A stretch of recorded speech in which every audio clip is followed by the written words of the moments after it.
Hey, so now you've prayed now. Worked on your faith. You've developed a level of faith where you would be able to please God now. So what now? What do we do now? So one thing to remember here, even though we're breaking this down individually, they all come together. They all fit together to perform one action, one thing you prayed for, one thing you have faith for, one thing you believe. So the next thing to move on from faith is where you move, for me, is where you move into the believing area. And that believing area is the area of works. So now that means now you go do stuff. Now you go study for the test that you ask God to help you with so you can pass. You need to study for it.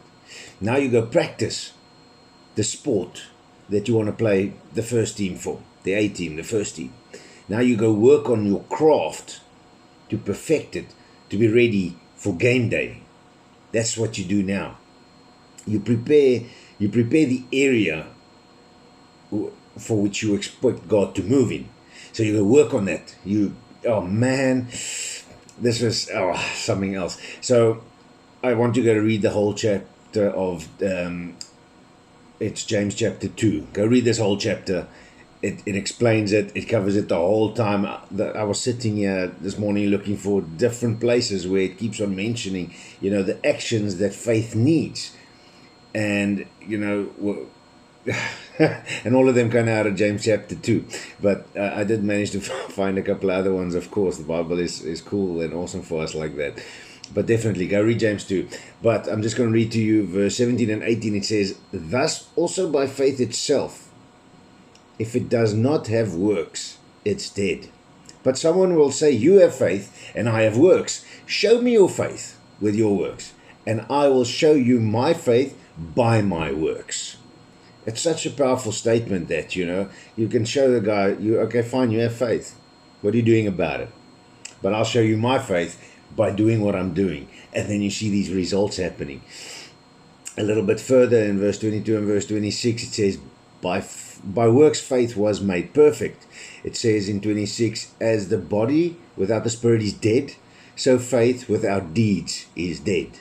2 Corinthians says, as we walk by faith and not by sight, we walk by faith, walking, deeds. 1 Thessalonians says your work produced by faith. So your faith also should be the kickstarter for you to work. Oh man, so because your work is produced by it. 1 John says, little children, let us not love in word or in tongue, but in deed and truth. So we need more action. Galatians 5, but faith working through love. The people's actions that are in the Bible, if you look at those guys, you look at Abraham going up the mountain with Isaac. He believed God for a sacrifice, but yet he was getting ready, he was moving, he was actioning, taking his son to go put him on that altar and sacrifice his own son. If you look at Noah, all the years he spent building an ark, hoping, having faith that this God is really going to make it rain. If you look at David again, over here, where he actually had an action in standing up, moving, walking down, running down, the Bible says, to meet Goliath. But he threw that stone with his sling.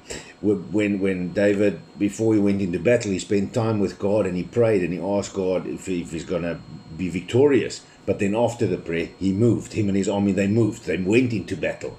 He followed action after his prayers. Peter, again here, climbing out of the boat onto the water to walk to Jesus. It was an action over there. Another one was, if you take the feeding of the 5,000 that they did with the 2 fish and the 5 loaves of bread, is incredible, because Jesus made the disciples do the work. He handed it to them and they kept on handing the stuff out. So they put the effort in, they put the work in.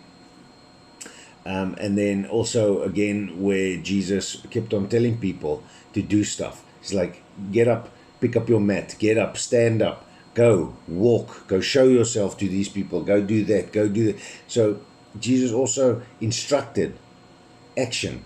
He forced action upon the people for the faith to then start operating. Because there's no use having faith and just sitting there. You can't. It doesn't make sense.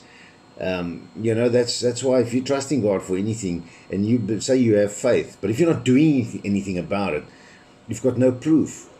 And remember it says there, and I will show you my faith by my deeds. Mark 10:27 was a nice one as well, where Jesus looked at them and he said, with man this is impossible, but not with God. For God all things are possible. And remember, also I mentioned it yesterday, your faith, you only fail when you stop. You only fail when you quit. So you can't say your faith is useless if you stop. If you keep going, it shows you keep believing. It means there's action to your faith. It's not dead. It can't be dead while it's going. You understand what I'm saying? I hope you're getting this. While you're doing the thing, and as long as you keep on doing, you keep on believing, you keep on having faith, you keep on going. There's a story that I got from a movie some years ago, where the guy shared, and he said, there's two farmers that trusted God for rain.